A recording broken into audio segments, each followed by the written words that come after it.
Alright guys, so welcome back to my Texas Chainsaw Massacre franchise reviews. And I, along with Derek from Derek's Horror Corner, have reviewed every Texas Chainsaw Massacre movie up to this point, and we'll be reviewing Leatherface 2017 as well, which is the last film released. But today we are going to talk about Texas Chainsaw 3D from 2013. God help me. And I'm going to let Derek go ahead before I actually rant about this movie. So, go ahead, Derek. Hey, I'm Derek from Derek's Horror Corner, and I'm doing another collab with Corey from CDR in the Texas Chainsaw Massacre franchise. This time we're doing Texas Chainsaw 3D. And I'm going to be honest, I really enjoyed watching this movie when I rewatched it tonight. Now, the plot is garbage in this movie. Like, there's so many timing and continuity issues. And all these family members that were there at the beginning that weren't in the original movie. And the whole idea that she sees a few clippings in the box and she shifts over and becomes like a Sawyer who like will kill people and all that. Like, the story is just garbage. I mean, if we're being honest. And the characters kind of suck too. I love Alexandra Daddario. Honestly, insanely hot. I'm not one to normally point that out, but man, she is smoking hot. And I think, honestly, I'm not just saying this because she looks good. I think she's a really good actress in this movie as well. I like the portrayal of Leatherface in this movie. He's pretty brutal and intimidating too. But other than that, like, I don't remember her name, but the blonde-haired girl, she's really obnoxious. Didn't like her. Didn't like the black guy. Didn't like the other guy characters. Didn't like the stereotypical redneck vigilante hillbillies from the town. Didn't like the sheriff. There were a lot of throwaway characters in this movie. So, like, how could you like this movie if the plot's garbage and the characters are pretty bad too? It's the kills. This movie has so many kills, and there's so much gore. Like, this is right there. I think it's the second goriest one that I can remember after Texas Chainsaw Massacre, the beginning. This one's gorier than the remake. It's gorier than part 2. You got tons of kills, great gore, a really intimidating Leatherface, and great pacing. Like, this movie is really well paced. And it's a lot of fun as well. And I kind of like the last act of this movie. It's pretty different and entertaining. Even though you do have that really terrible one-liner of, "Do your thing, cuz," which, it just makes me cringe. But nevertheless, that's kind of my thoughts on this movie. Crappy plot, crappy characters, but if you could turn your brain off, there's some fun kills. The movie has great pacing. It's just kind of a fun popcorn flick, and I was kind of surprised at how much I liked this. So I look forward to hearing your thoughts on this one, Corey, and thanks again for letting me collab with you on this review. Thank you so much, Derek. Now, here we go. Texas Chainsaw Massacre 3D. This is a sequel only to the first one, which I guess Halloween probably just took the idea from Halloween 2018, because I can't recall any major franchise that does this to where they negate every sequel except for the first movie, like this and Halloween 2018 did. I can't remember one on the top of my head that does that. It ignores the other sequels, but why? Why does it do that? I understand in the new Halloween, it's like they didn't want them to be brother and sister, and like Laurie died in like other continuity, so it's like I understand why they wanted to redo that continuity. But in the Texas Chainsaw Massacre continuity, why? Like, literally in the end of the fourth movie, he's still alive, Leatherface. So I didn't get the point of them doing it over with, like, this movie and Texas Chainsaw 3D, the apparently better one than most of the sequels, which fuck that thought process that people think that this was better or thought it was going to be better than the other sequels. Again, you could have just continued from Next Generation, because Leatherface is still alive at the end of that movie. You could have continued it on, because the continuity is so shitty in these movies. It's like, I can understand just continuing on from 4. You didn't have to ignore all the sequels. Now, the opening credits are the best part of this movie, and you know that's a bad thing if if that's the best thing about this movie, in my opinion. I really thought the opening credits were pretty cool because it showed scenes from the first movie, the actual scary, great movie where you just see scenes from the first movie. And I actually do appreciate that the fact that they showed scenes from the first movie and then it cut to current time, but it felt like it was connected logically to that, where like the cop goes to the Sawyer house. I thought that was pretty cool. I'll give it that. I'll at least give this a couple points. It felt very seamless, just showing scenes from the first movie and then showing in the footage from this movie the cop like going to the Sawyer house to kill them. I thought that was a cool connection, like making it seem like they really were connected. The opening credits of the movie are the only thing that really feel connected to the original. But to be fair, they're trying to make it not so that connected because they're just trying to do like, this is another movie with Leatherface in it, killing people. With a lot more in it that I expected that I hated. So the cop goes to kill them, and there's another family of Sawyers. Are you fucking kidding me? Like they've got 1 and 2, which is one family, even though Chop Top and the Hitchhiker are brothers. So I count the first 2 movies having one family with Leatherface. Then we got part 3 with this other family that we've never seen before. Then we got part 4 with the family that we literally have never seen before either, and they're different people. And then we've got this, which is the 4th family. So it's like, I don't, like, they didn't even try to put anybody similar in any of these movies to connect, like there's just all these random people here that get no explanation. Like, oh, this is the rest of the Sawyer family we never saw before. What? Why? And I know they did that in the other movies, but in this one, they're killed in the opening sequence, so you don't know anything about these damn characters that are new. Because there's like a horde of a family in this house, which you don't see in the first movie. So, it's weird. And again, I'll give this another positive. I thought that Bill Mosely, it's cool seeing him back, but since he died in the first movie as a hitchhiker, I liked how in this one he's back as Drayton Sawyer. That was pretty cool because Jim Steedout, I forgot how you say his last name, the dude who played Drayton Sawyer in the first 2 movies, he died in 2003, so you had to have somebody else replace him, and I liked how Bill Mosely replaced him. That was actually a really cool choice, from being him playing the character in the first movie, the hitchhiker, and then he takes over for the actual guy who played Drayton Sawyer. That's pretty cool. So they immediately get shot down and burnt by all these rednecks in town with the cops. And it's weird because, yeah, in the first movie they say that there have been mysterious grave robbings and killings, and they don't know who it is, and we know that it's the Sawyer family. But then in this one, they didn't have definite proof, so immediately these rednecks come in, kill them all because Sally said that her friends were killed, and to be fair, that makes sense. They were killed, they're gone. But it just is kind of silly, and just how it's just a lot of disbelief of like them not truly getting enough evidence to know if these guys were the people who killed them. You don't see it in this movie. Like, you don't get any hints to where they killed anybody, even though you know they did, but the cops don't have any idea that they truly did. They were just kind of suspects. So I thought that was kind of really dumb that, like, they just immediately killed them all without giving them any type of, like, questioning or anything. They're just like, we're killing you, and that's it. So they get burnt. All these people get burnt and killed, except for Leatherface and except for this baby that one of the Sawyer families just had. And a person takes her in. So it's just funny how it's kind of like it's weird because they're trying to make it like Leatherface, Judd, and Heather, the character in this movie, have a connection, and I guess they do. But it's just a weird way of doing it. Let's speak of Heather. Let's talk about Heather right now. Alexandria Daddario. So the first movie was in 73 or 74, and then 40 years later, this movie happens.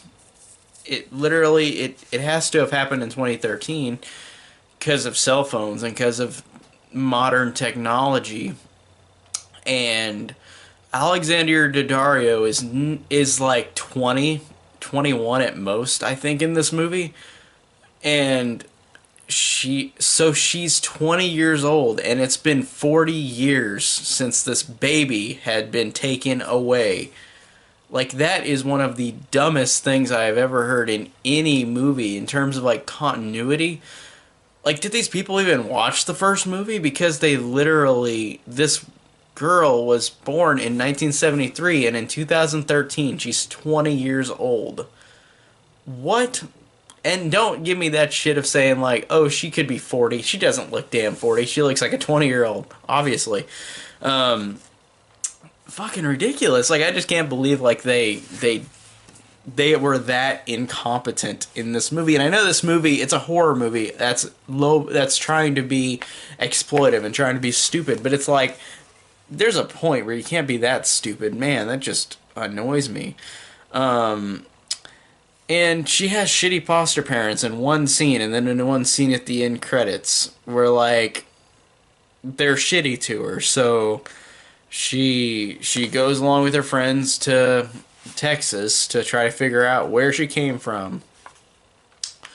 And immediately watching this movie, I really couldn't stand any character. And I hate to say that I didn't like much about this movie, because I always try to find something I like.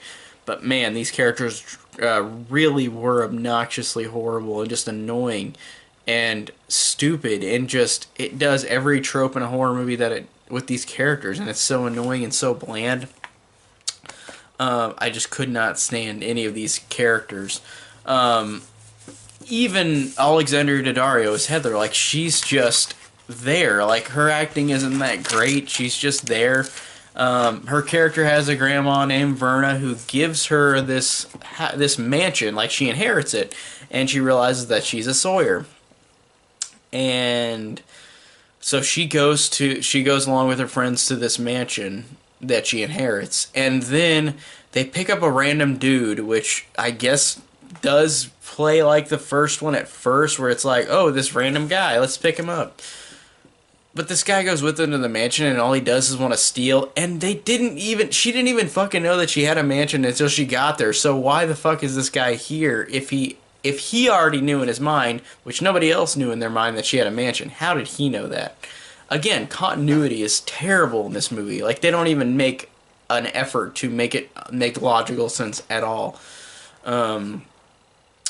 Now, because nobody knew about the inheritance, really. They just knew that they were going to go there and figure something out, and then, oh, this guy gives her inheritance of the mansion. Now, I want to mention, too, there's one thing that I think is solid in this movie, is that the gore isn't bad. Like, the gore is actually pretty effective. Like, there's this one guy who's, like, hung up by the hook, like, in a lot of the movies, but, like, he gets chainsawed in half. Like, that was actually an awesome kill. Honestly, one of the coolest kills in any of the films. But that's just, like, a 2-second thing in, like, this hour-and-a-half movie. So, like, I'm not going to give it any much credit, besides the fact that it's a cool kill. And Leatherface, of course, kills her friends because she realizes that Leatherface is there, and she gets knocked out. And this is one of the, again, I'm going to keep saying this, one of the dumbest things, but this is one of the dumbest, like, reasonings to have this character not die in the moment. Like, Leatherface kills most of her friends. She encounters Leatherface. He runs at her with a chainsaw. She falls down, hits her head, and gets knocked out. And then she's alive for some reason. The only fucking reason she's alive is because they're related, but he doesn't know that. She doesn't know that. Again, what the fuck? They don't logically have anything that makes sense in this movie. It's like the most incompetent, like, writing ever. I really don't know why it's this bad. Like, I mean, I know it might be like a self-aware, like, trying to be self-aware, like, stupid, but I thought that it's just stupid in terms of, like, the writing. And there's a line in this movie that, because these characters are so annoying, I was annoyed at this line too, and it wasn't as badass as it tried to sound, but there's a line where the girl character, the blonde character, I forgot her name already because she's so forgettable, but she says, "Welcome to Texas, motherfucker," like, with a gun, and it makes you think, oh, it's a badass line, but I didn't think it was at all. I thought it was awful. It was delivered so badly.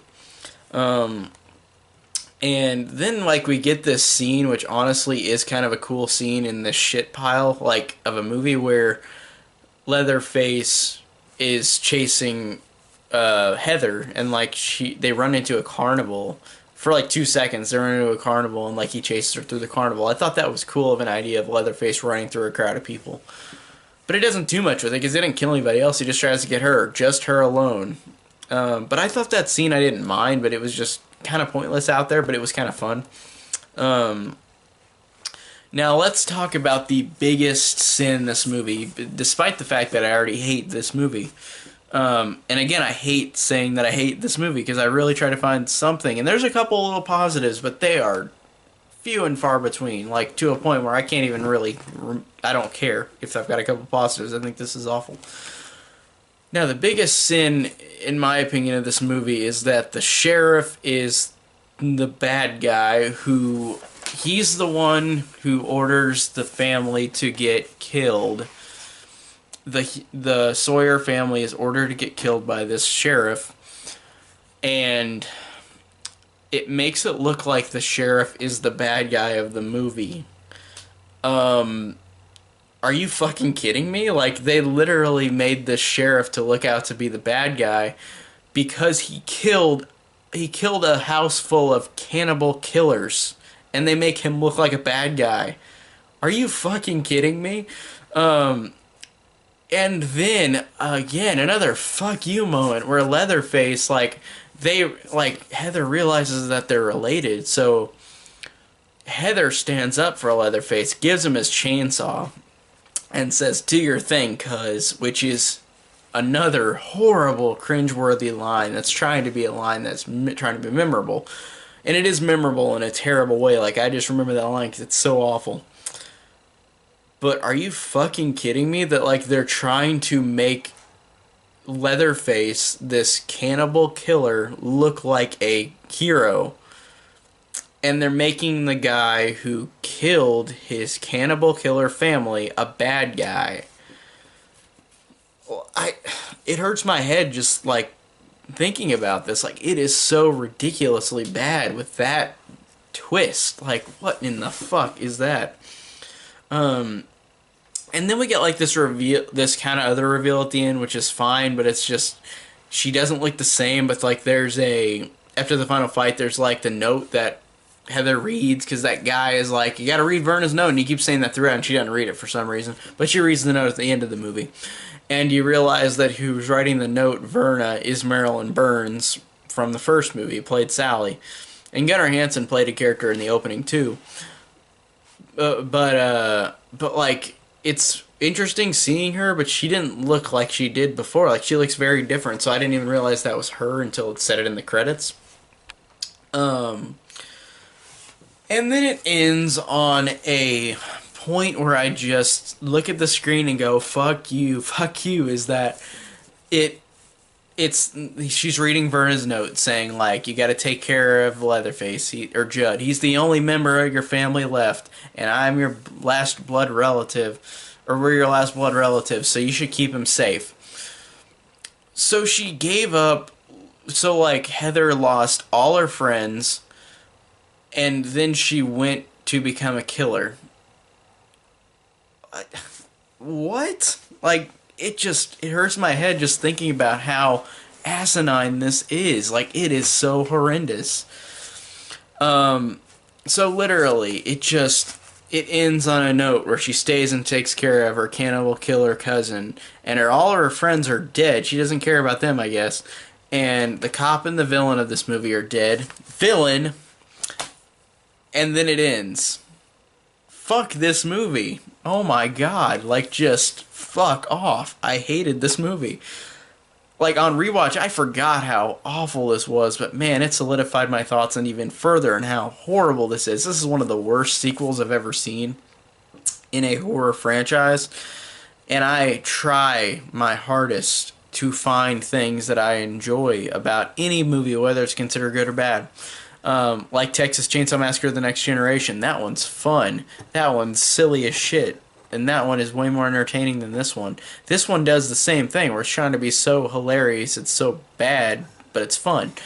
But to me, it's not fun. It's so awful. It's so horrible. Everything about it is awful, except for the opening scene. The opening is cool. Some of the gore is cool. But besides those few in between little moments, I hated this movie. It was so bad. So, yeah, fuck this movie. That's how I'm going to end it. Just fuck it. Fuck this movie. Tell me down below what you think of Texas Chainsaw Massacre 3D. I'm open to all opinions. Just mine isn't the one that... I mean, I bet people enjoy this. Some people do. But I don't. But do it. Give your own opinion. I don't care. I'm not going to say, oh, you shouldn't feel this way about it, because I feel this way about it. I enjoy everybody else's opinion. So tell me why you enjoy it. Thank you, and tell me down below. Thank you guys so much for watching.